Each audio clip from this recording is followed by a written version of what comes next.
નમસ્કાર ખેડૂત મિત્રો, તારીખ 27/1/2025 વાર સોમવાર. આજે આપણે કપાસના ભાવની માહિતી મેળવવાના છીએ, પણ તે પહેલાં મારી જેસ માર્કેટ યાર્ડ ચેનલ ઉપર નવા આવ્યા હોય તો સબસ્ક્રાઇબ જરૂર કરી નાખજો, જેથી કરીને તમને દરરોજ તાજા બજાર ભાવ તેમજ કપાસની માહિતી મળતી રહે. તો ચાલો મિત્રો, ચાલુ કરીએ આજના કપાસના ભાવની માહિતી. તો ખેડૂત ભાઈઓ, હાલના સમયે પાણીના અભાવે ખેતરોમાં ઊભા રાખી દીધેલા કપાસની છેલ્લી વીણી લેવાઈ રહી છે.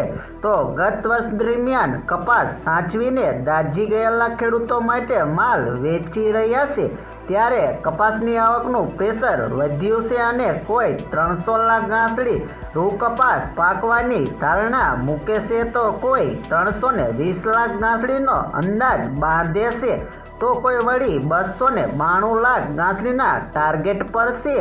એક વાત સ્પષ્ટ છે કે ગત વર્ષની તુલનાએ ભારતમાં કપાસનું ઉત્પાદન ઘટેલું છે, એમાં કોઈ શક્ય સવાલ વગરની વાત છે.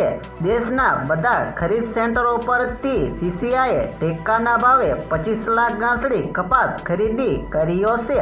આધારપુર આંકડા કહે છે કે જીનિંગ મિલ અને રૂ ખરીદનાર વિદેશી કંપનીઓ પાસે 22 લાખ ગાંસડી રૂનો કપાસ પડ્યો છે, ત્યારે સ્પિનિંગ મિલો પાસે 35 લાખ ગાંસડી રૂનો કપાસ છે.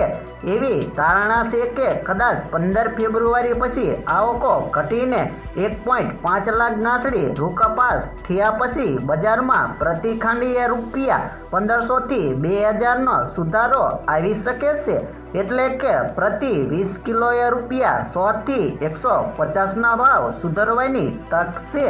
તો મિત્રો, માહિતી સારી લાગી હોય તો આ વિડીયોને એક લાઈક કરી સબસ્ક્રાઈબ કરવાનું ના ભૂલતા.